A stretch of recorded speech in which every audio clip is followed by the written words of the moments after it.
and they can get so bogged down into the session itself, and you actually miss what coaching is about, which is connecting with those who are coming. You want the players when they come to have a fantastic experience, just like how they go to Disneyland. Oh wow, mum, dad, please, we need to go back. They need to come back with that. And I always like to at times use music in my sessions. I think music helps give a different type of flow and interaction. Per Mertesacker, he knew the names of the under nines. Hello, welcome back to the Modern Soccer Coach podcast. This week we are joined by Temisan Williams. He's worked at 3 Premier League academies: Arsenal, Tottenham, Fulham. He's also founder of the Excellence Academy. Please check out his work on the link below. Today we are talking about youth curriculums, how much they benefit young players, how they need to be modified to suit the modern game, and how to go about building one. As always, please like, please subscribe. Thank you so much for the support. Please check out the work on modernsoccercoach.com. New content coming all the time, free for coaches. Thanks so much for your support. Here is Temisan. Enjoy. Temisan, thank you so much for joining me today on the Modern Soccer Coach podcast. Really, really excited to chat. Good to be able to speak with all your listeners who are, I'm sure, tuning in from different parts of the world. Yeah, be great. And it's a topic that I wanted to jump on and talk about with you, because with your experience, especially at the academy level, growing the game versus improving the game. And growing the game is mass participation, which I don't think we've got an issue with in this country. I think we're doing that really well. Organizational structure is, as you see, is pretty strong. Our numbers are really, really good. Now, are we getting quality from that? That's what I want to talk about today. Maybe there's things we could do better. I definitely think there is. Yeah, so it's interesting you're saying about actually improving, and I think that's what's really, really key, especially if you want to continue having the interest of young girls, young boys who want to play the game. It's important to make sure that you're equipping them for the future game. And I think curriculums are definitely key to that, and we need to make sure that it's being appropriately challenged, and are the young people, especially when they're entering into football or soccer, if you like, for the first time, then how are we making sure that we're having a clear pathway for them to be able to develop themselves, to be able to thrive, to be able to, when they need to strive at times, or even at times survive. Because if you're in the academy system, there are times where as players you're going to have to survive, because it's become a little bit more challenging, a little bit more difficult, and making sure that they have the basics and they have the core fundamentals early enough gives them the best possible chance. All right, so let's start at the beginning for 6, 7, 8, which is what I would say is the beginning, where they're coming a bit more aware of, probably falling in love with the game a bit, and having a couple of years to play it in the backyard, and then all of a sudden you're entering an environment. What is the role of a club? What is the role of a coach, a director, to put in place to have programming per se when that player enters at that age group? What should it look like? Yeah, so I think the first thing definitely is that you want the players when they come to have a fantastic experience, just like how they go to Disneyland and they go there and oh wow, mum, dad, please, we need to go back. They need to come back with that, and they need to have a positive affinity with the club in that way. Unfortunately, I have heard stories of 7-year-olds, as an example, saying, no, I don't want to go back because of the way that either it had been set up, or potentially the way the coaches were. And that's a failure. If at 7 years of age, a kid can say that because they just want to play. I think definitely using games to spark their imagination. So something that's easy for them to understand, very simple, can get them playing as much as possible. Have to have a ball each. That's absolutely critical. Making sure that they're able to explore at their own pace, and then just making sure there's some clear rules for them to understand how to navigate themselves in this new space. And ultimately, you've got to bring a lot of energy. As a coach, the more energy you bring, and the enthusiasm that you bring as a coach, the players, they're going to feed off it. The young kids, they're going to feed off it. And I always like to at times use music in my sessions. I think music helps give a different type of flow and interaction, and it's actually quite interesting because I've coached of recent actually a few 5 to 7 year olds, and after a while they said to me, "Oh, when I don't have my music, oh, where's the music? Can you put it on, please? I love the music." And it's something that just again gives them an interaction, helps with their imagination. It's something that they're familiar with from school, and so it's important to try to just utilize these things. I think as coaches, especially in their initial introductory to the environment. The piece that you said there on the fun, enjoyment, and the kids not wanting to go back, I'm guessing that there's an element of pre-professionalism in that there where it becomes ultra serious too soon. And I think a lot of things I want to talk about today is trying to get the balance right with, okay, well, how do you get the balance right between you as a coach? Usually at that age group, the coach is got the passion for it, but that can ultimately be sometimes swayed a little bit, maybe in ultra organization. Do you see that? It can be because, and I do understand as coaches, individually, personally, they may have a desire to work at a certain level in terms of going to first team, whatever it might be. And so for them, they have that in the back of their mind, and they can get so bogged down into the session itself, they miss the kids who are actually there, and you actually miss what coaching is about, which is connecting with those who are coming. And it's not about, okay, have I put on a session that I could say is a top session, or someone looking at my session, it looks like a top session. No, have you connected with the kids? I was actually talking with a coach yesterday who now works in the academy, and he said something really important, actually, a mentor he had when he first started in grassroots. And the mentor said to him afterwards, how many names do you remember? Maybe 5, 6. He said, okay, next week I want you to remember more. There was about 20 kids or so. He said, next week, okay, I remember about 10. He said, look, you need to remember the kids' names. That's not good enough. You have to know who they are. And I think that's really the epitome of it. They've got to know who is coming through that door. What is, whether little Melissa or Charlie, Ethan, do you know what they really love, what they enjoy? Do you know something about them? And I think that's where it really starts. The personality has to match, right, for the coach? It definitely does. I think you need to know that as a coach. It's interesting because when I started off grassroots as well, I remember I coached this session. There was 17 3-year-olds, and maybe 6 of them wanted to play the game. 2 were picking up flowers. 2 or 3 of them were holding on to me, and I had to be doing the Incredibles, sounds and all that type of stuff. So, you think to yourself, I'm like, is this coaching football? But it is, because that's how they interact with the game at those younger ages. But it's interesting because it got to a point where gradually, the more and more I had experience in academy football, the more and more I realized actually I was no longer the best person for grassroots because I'd been so long outside of grassroots football. I think it would actually be the expectations were then different, which I was used to. And so when you talk about that awareness of self as a coach, you do need to reflect to know, okay, am I the best person now to be able to give these young people what they need at this stage, or how do I become that person? 100%.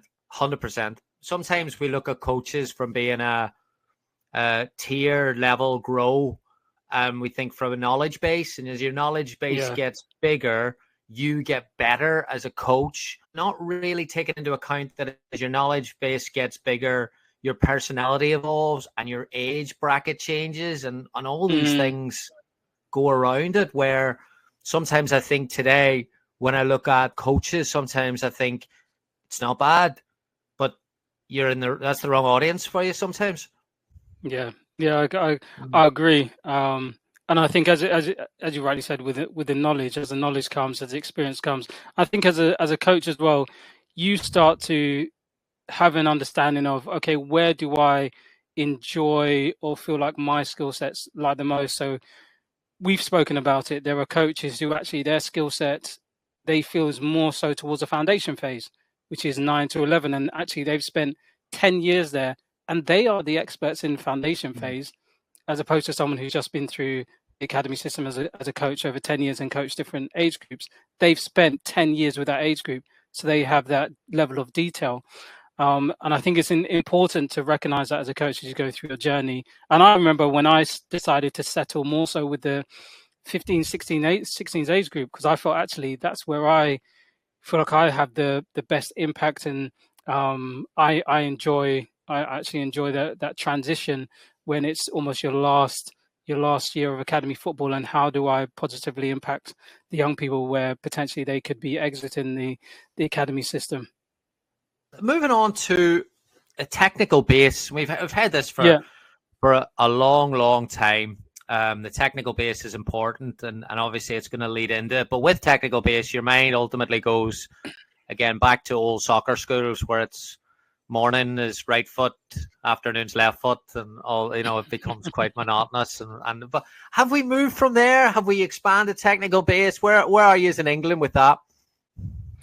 So looking at the pre academies, and I'll give you some experiences that I've had and seen. There would definitely have defined skills for the young people to learn. So whether it might be V turns, L turns, Cruyff, step overs, but that's not, an hour, half an hour. That's what you're doing. It might be short, sharp. Okay, 1 minute, 2 minutes, 3 minutes, and then you're going into 1v1s, and then you're going into 2v2s. So you're starting to utilize the skills that you're learning inside a type of game scenario, if you like, because ultimately the kids want to score goals. That's what they come with. They want to kick the ball around and score goals, and it's trying to help them to be able to do that, but giving them some sort of ways of maneuvering with the ball. So that is something that is there, and making sure that they are comfortable with the ball as much as possible. Interestingly, I actually had a really good conversation with Mark Rivers, who leads Arsenal's pre-academy. And I mean, it was a fascinating stat, which I didn't know myself, but he said they see about 7,000 kids in their pre-academy each year. And how much was it? 0.1% or 0.1% actually go into the academy from those 7,000. Wow. So, but it just goes to show, one, how many kids obviously are playing within these pre-academies, and it's so important, the curriculum that they're given, so that they are able to, because ultimately they do want to, the kids want to, they're playing there, they enjoy, playing at that particular club. Maybe they're a fan of the club, and it's something that they would like to do. And you want to give them the best chance of being able to do so. But if not, they still have a fantastic experience, and then they can either go to another club, or who knows, they may re-enter at 10 years of age, potentially to come back into the club if there's an opportunity. But it definitely is a core curriculum around particular turns, and then linking into 1v1, 2v2, 3, and potentially 3v3 game scenarios, but not more than that, because ultimately at those younger ages, you want to give them as much time on the ball as possible. So there are times when I've seen, grassroots coaches do as best as they can, but there are times where I've seen it's 7v7, 5-year-olds. How many touches are they going to get of the ball? You can see after 1 minute, one or two of them are just talking in the corner or looking at the side, because they're not engaged. And so it's important to make sure that they're continually engaged. So you're saying there that in the technical component of those V turns, those L turns, and all those components, one, it's not for an hour long. It's pretty short, maybe an activation exercise to get them going. Short, sharp, no longer than 45 seconds. Oh, wow. So then the second it's question, very quick. So what actually answers my second question, which is there wouldn't be a ton then, because I'm guessing that again, a coach who has 20 kids and he's a curriculum with L and the V and all these is going to say, well, all right then, Johnny, wrong, stand like this. And of course, the coach maybe not skilled enough, perhaps, or experienced enough to manage the time with it. Next thing you know, it's 45 minutes. They've spent all of it chatting. So in terms of the technical correction, there's not a lot of it. So with the technical correction, it depends obviously how many coaches are there. I think numbers, they look at usually having no more than probably 10, 12 per coach. So potentially some kids, and you do have kids who come up to you and say, look, I'm struggling with this, and kids are quite open at that age in that regard. But they would try and have smaller numbers so that if there is a kid who might need a bit of support in that way, and of course that is also a role of the coach to be able to break down whether it be a technique, skill, etc., to help. Then there is that opportunity, but it's more a case of it's not necessarily okay line. Here actually I've seen it where it's more integrated. So actually you're doing the skill in and amongst your friends. Everyone's got a ball. It's not as it's a loose area. It's not necessarily a particular, right, you go from this line to this line, this line to this line. You have to start here. Oh, go back. And you spend 2 minutes trying to arrange it before they've actually done anything. Hello coaches, we'll take a quick break here. As always, thank you so much for the support with Modern Soccer Coach. The YouTube channel is up to almost 44,000 subscribers. Thank you so much for all your support. Please continue to subscribe to the work. Please continue to like and share the work. It really, really means a lot. We have a few exciting things coming up. We've got the webinar, free webinar on midfield rotations, how to coach rotations. We've got that coming on Friday. Please check out that. I'll put the link below. Every coach who registers will get a free copy of it emailed to them. We've also got new content every week on the Modern Soccer Coach website. Please check that out too. And our online analysis course is in full flow at the minute, so please check out that, modernsoccercoach.com/analysis. Thank you so much for all the support with all the resources. We will continue to build it out and we hope you continue to enjoy it. Thank you. Back to Temisan. In that environment then, and in that programming, there's a staying on that there. One of my friends who when I was in Louisville, I took my kids to a pre-academy program, and God love me, I had to deal with my kids for 2 hours a night, 3 days a week. But something he had, which I thought was really cool, was there was a lot of field space, and you would drop, kind of take your kids in. And then all of a sudden it was stop, parents, stay here. Kids are going there. And that you may think that's normal, but that's very much American thing where, you bring your latte and your chair over and watch, you're 10 yards from your kid all the time. I saw that. Yeah. Which on game days, like on a Saturday morning, I've been there myself and I don't mind it. I don't mind sitting watching my kid and doing that there. But on the Tuesday, Thursday nights, I actually thought, oh, thank you for taking this away from me, where I'm now at a distance and you kind of pull yourself away a little bit for a reason to do it. What is the parent at the clubs? What is the parent role during the week? Yeah, so I do think that it should be firstly seen as a bonding time, that it's something where the parent can talk with a child. And my daughter's not there yet, but I'd love to think that wherever she wants to go into, it's kind of saying, okay, how was it? What did you enjoy? What did you try? Who did you talk to? So it's more of a bonding time with the parent, especially because when they get into potentially if they get into academies, after spending all that time at school, they can end up spending 20, potentially even 30 hours at the academy, and in 1 week you might see them more than the parents see them. And so it's really important that for parents, they are bonding and using it as a bonding time with their child. And of course, if it's something that they are passionate about, just making sure they're not putting on that pressure. And I know there are a lot of parents out there that don't and just want them to enjoy themselves. But I think more and more nowadays, and especially because what's being seen in social media, it's almost like, okay, my child could be a ticket to, to stardom, to financial, to big financial payouts, especially because by the time they're 17, 16, they could be, getting considerable amounts of money depending on where they are.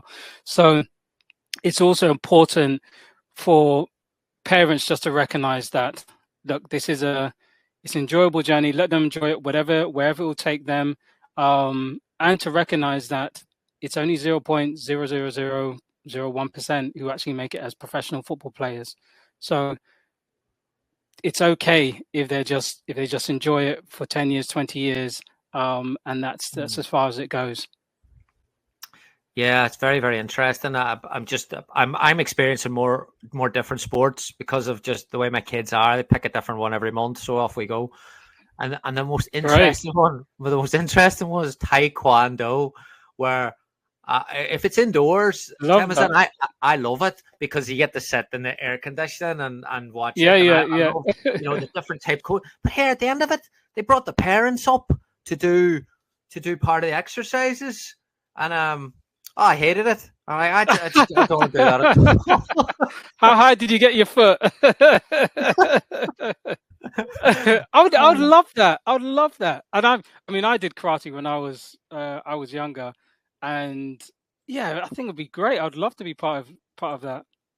Yeah, I mean, going back to what you're saying on a serious note, the expectations, which I see it in England, I see it, but over here we've got a little bit different where I don't think they're dropping them off thinking this can pay for a college scholarship or this can make me money. I think there's a lot of prestige attached to being good at sport and telling people that you're good at sport and I almost see a passing down the information that you had when you played sport, when really, one, it was a different sport, two, it was 30 years ago, three, kids not listening to you anyway. Like, I just wonder if there's a way of even Let's Go Saturday mornings. Or is there, how does I'd imagine if a kid is playing for a London club, it's a Premier League academy. I imagine the parents are pretty going to get pretty emotionally engaged in that. There, how do they manage that?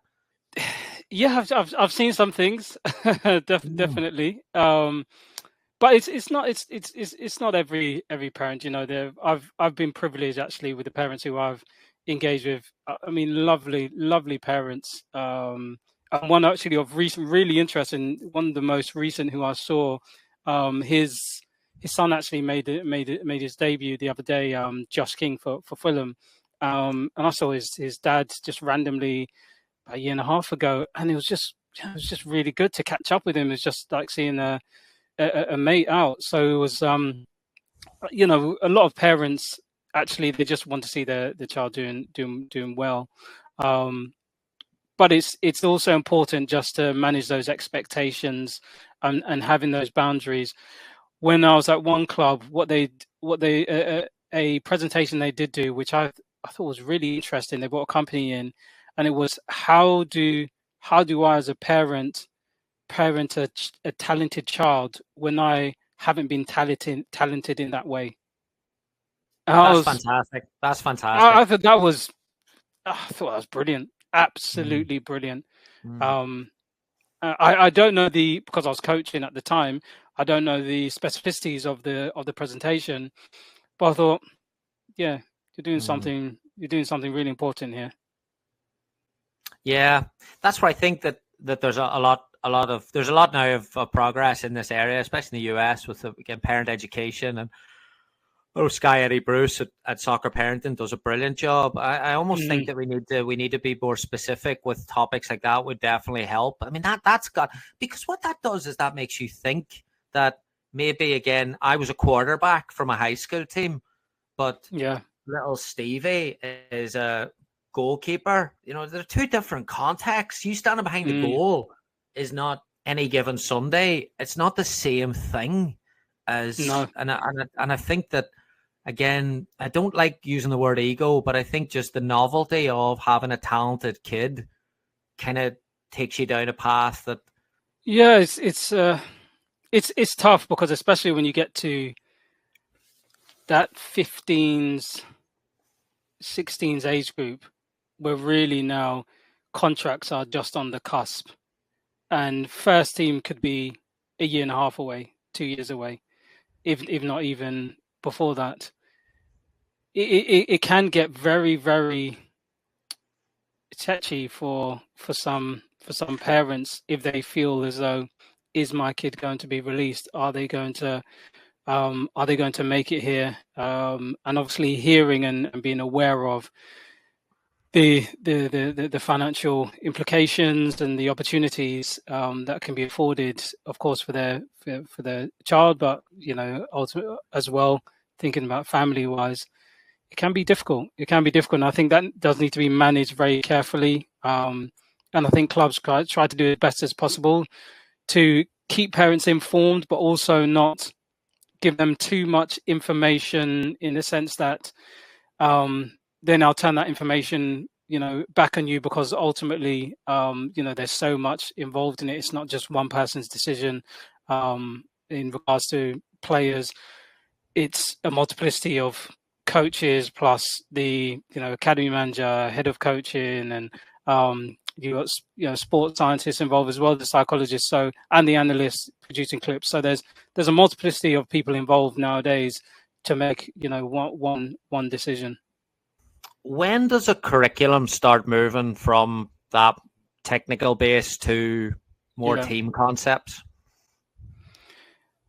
So I think it's really important to remember, within especially that age bracket of 6 to 8, that their peripheral vision isn't developed to a point whereby they can necessarily see those passes and combine with another player. So it's really important for the curriculum also to reflect where they are as a child in relation to what actually they can do. So for example, hearing at 6 or 7, possible. Well, actually, peripherally, there's still a very centralized vision. So it's very difficult for them to try to see what's on the periphery to make that pass.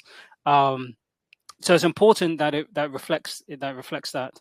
But as they then go into the under 12, back in under 11s, under 12s, that's where you really start seeing a bit more around, okay, team expectations, team shape. What's your responsibility in your position, but then in relation to, okay, the person next to you and maybe the person in front of you. So now you're starting to understand relationships early within that age group and then progressing forwards. But it's also important for kids to have experiences of different pitch geography. So as an example, I've had kids come to me, say, okay, 11, I'm a cam. Okay. Just something you heard from FIFA, so I've never heard that. I've never heard that. So a cam is, it's a central attacking midfielder. Yeah, but so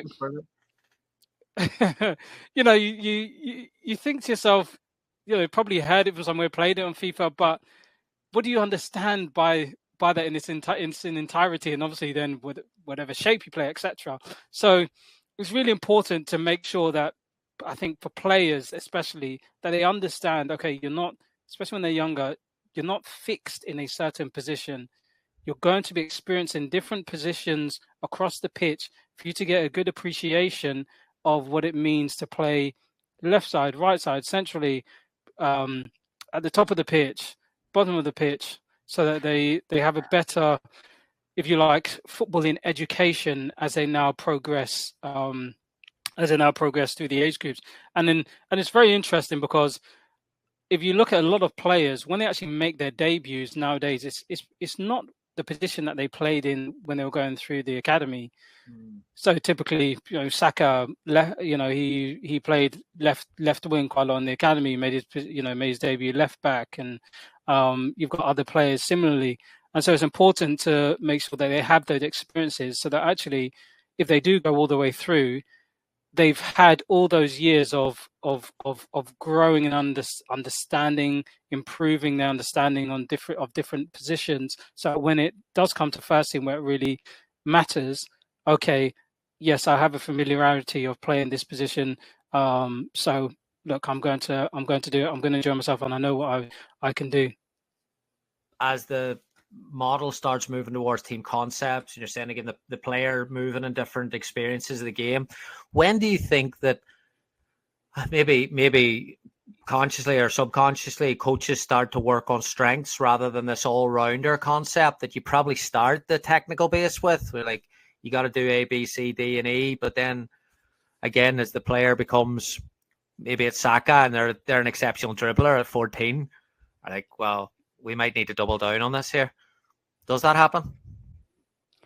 So good question. I think the all-rounder piece, I think it's making sure that they, of course, have the core basic skills. So the passing, receiving, playing off both feet, defending individually.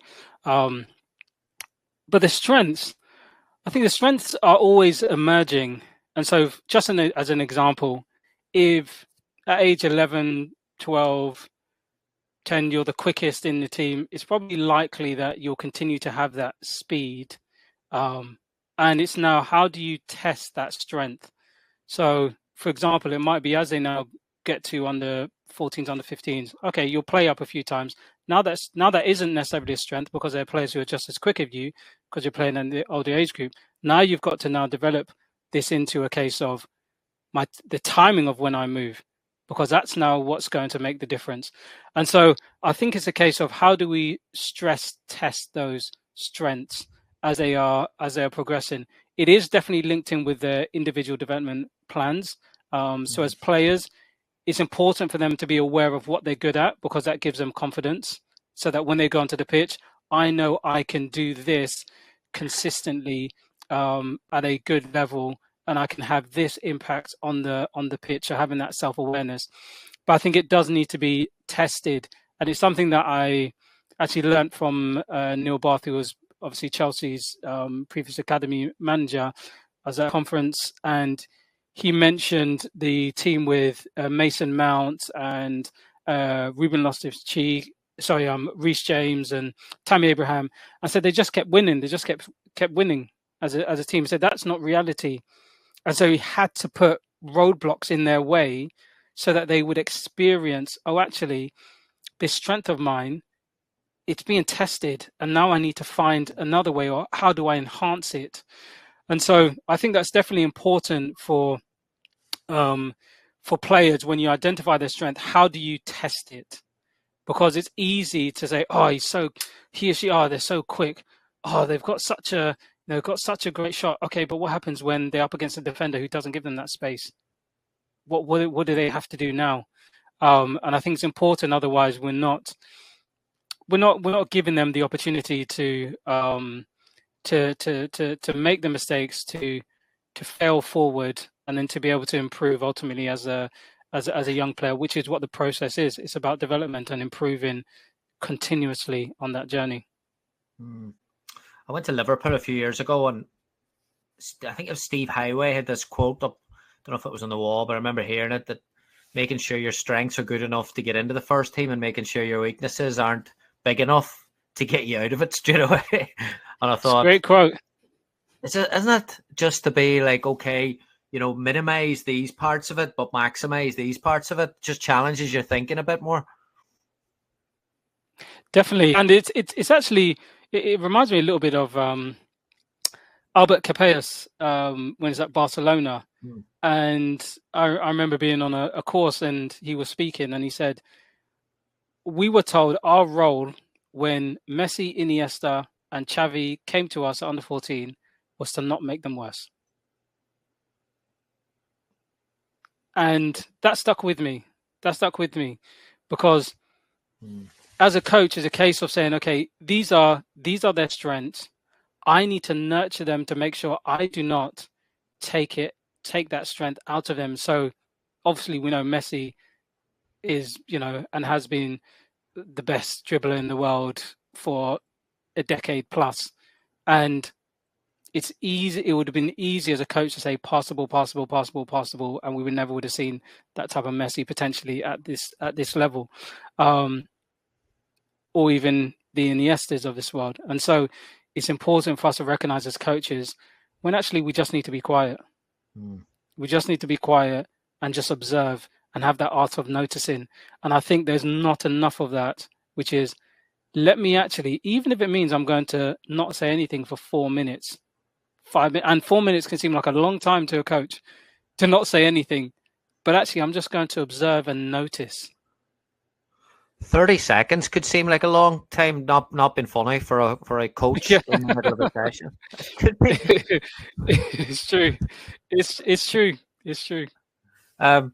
You've referenced a few different academy managers that you work for, and talking leadership in this age group, and managing people underneath, if it's parent coaches or grassroots coaches or full-time coaches. What do you think are the hallmarks of that leadership, that great leader who's overseeing this?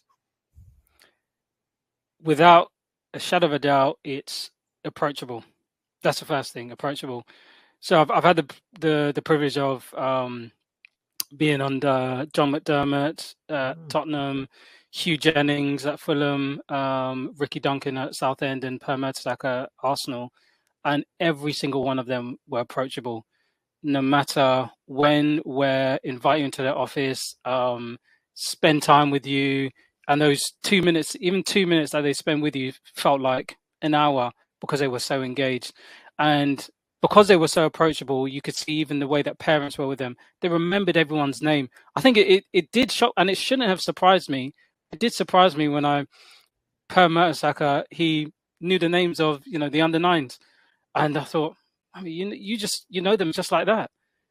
And it did stick with me because actually, if someone at his level knows each and every one of these kids' names, I've got no excuse. I have to know the name. I have to be approachable in that way. And in addition to the approachable, of course, they keep the standards. There are certain standards that are just non-negotiable. We're in an environment of developing talent, developing talent to get to elite level. And so it's critical that as coaches, we espouse a certain level of standards, and we keep to that. There are times it might be 8 o'clock at night. It's cold. You've got to put the goals back in the position they're supposed to be. It might be 4, 5, 6 goals. They've got to be back in the positions that they should be. Little things like that, that many people may not see or just overlook, but making sure that you're keeping to those standards, and both on the pitch as well. So making sure that the players know, okay, you're here for a reason. Yes, you do. You're within this talent pathway, but you also have to maintain certain standards to be able to continue to progress, and making sure that the players understand that and that we're helping them to do that as best as possible. Talked earlier about the self-awareness piece and understanding your strengths and different personalities and evolving as a coach, and obviously how this conversation started with us a few weeks ago was you reaching out about the community that you're doing. And can you touch upon that there? I'm always interested in people that are trying to bring coaches together and support and challenge and all that great work. Talk to them about the work you're doing in this area and what brought you to it. So, if I'm honest, Gary, it was really a full circle moment for me because I'd always dreamed of getting to the place where I'm an A licensed coach, where I work at a professional academy, and getting there and reflecting back now and talking to coaches, I realized there are so many coaches that are frustrated. They don't know how to get there. And I've had friends along the way and colleagues at courses just say, look, I'm not going to continue anymore. I'm fed up. And so for me, I realized that I was in a unique position to be able to support coaches to understand, what it takes to be able to work at a professional academy. And so that's why I created the Coach Accelerator community for coaches who are looking to really focus on what are the steps that I need to take to get there. It's not going to be easy, and I don't sugarcoat it, but there are steps that you can take. And after speaking with many academy coaches and seeing their journeys, there are clear steps to take to be able to work with talent in academies.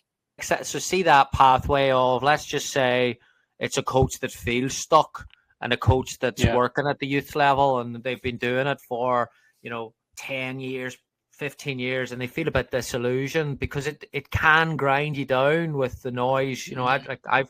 I empathize with coaches today. Where would you start with that coach, or how do you use your program kind of work that out with them? So the first thing I always start with is, do you have a plan? And I've been very, very surprised over the last year that I've been speaking with coaches intentionally every single week. There's only been one coach that said, yes, I have this loose plan. But to not have a plan is for me is tantamount to you're going to end up frustrated because you have no clear direction of where you're going to go. You have no clear accountability for yourself. And I do think that I don't want to go too far outside the conversation, but I do think on reflection, when you have gone through the schooling system for the best part of 16 years, you come out, there's been a plan every single year. Okay, you're going to this stage next, you're going to do GCSEs next, you're going to do A-levels next, you're going to university next. You come out, you're on your own. No one's setting you any plan of what you need to do. And so that's why, for me, it's the first thing that needs to be done. You need to understand what your plan is. And when you do that, we can work backwards and then we can start building the blocks for where you want to get to. But until you have that, it's going to be very difficult. Yeah, I can see it 100%. I'd also add that what makes it individually a lot more challenging is that as you start to produce or create that plan in football terms, your control in a lot of contexts lowers. So insecurities and vulnerabilities increase. So it's so important. And I think we overuse the word mentor as coaches, and we underuse the word support and being more deliberate, because a mentor can be someone who, like, someone you pick up the phone with and you chat about the weather, or you chat about Man United on Saturday. But I think that coaching is going to go where people want to be a bit more deliberate with their time. I'm certainly finding that in a lot of people are getting it and they're not saying it. In my experience, where they're actually they actually have someone they're using, and it's not something they're shouting from the rooftops. Why would they? But it makes a massive, massive difference, not only in your professional life but in the head as well. Completely agree, and I think the way now what's happened with mental health and sharing what's happening personally with you is really it's so important and crucial, because sometimes I think that coaches are looked at, okay, yes, I'm just gonna, yes, you come and coach, you coach the players, you should be constantly on it, ready to go, but you may have had a really terrible week or something's happened, and personally you're just not feeling up to it. And I think for me, one of the most powerful times that I had was a coach at Academy said, look, Timmy, this has happened. I'm just not, can you just take the warm up? I was like, yeah, sure. No worries. Because I could tell that, something was weighing heavy on him. And it's those things that probably parents don't see, the players don't see, but those conversations that, that's probably, and I hope it's happening more for coaches to be able to lean upon one another. And just lastly, I think something that's unspoken about, but needs to be addressed, is the financial element. The financial element, especially in the UK, there is now an increasing challenge whereby there are more and more coaches. Obviously, they're doing their one-to-one sessions or private sessions, and they're looking at it from a financial perspective and saying, how much should I, continue down this route? For how long? Because I'm earning triple, quadruple times more the money here than I'm here. And that's something that needs to be considered by clubs. Well, that's episode 2. We'll do that one. Honestly, that's a whole, Gary. That's a whole. I think more than 2, 3, 4 episodes. Yeah. I actually did a tweet around it, and a coach I knew used that tweet to show his academy head of coaching, and saying, "Right, this is, I've been telling you about it." I was like, "Wow, okay." So Yeah, I found that yeah. very interesting. I'm going to. I'll put all your information in the link below, in the comments below, or for coaches to reach out to you. I mean, I think you would be daft not to give you a shout. I'm not looking for any commission, but I would definitely recommend it for coaches to do it. Listen, thank you very much, Tim. And seriously, we need to do this again. This has been fantastic, and I think if I think it's a landscape that I would like to do a little bit more in terms of supporting coaches around the youth game, and yeah, we could make this a regular thing. I would love to do that. Love to do that. Gary, really appreciate it.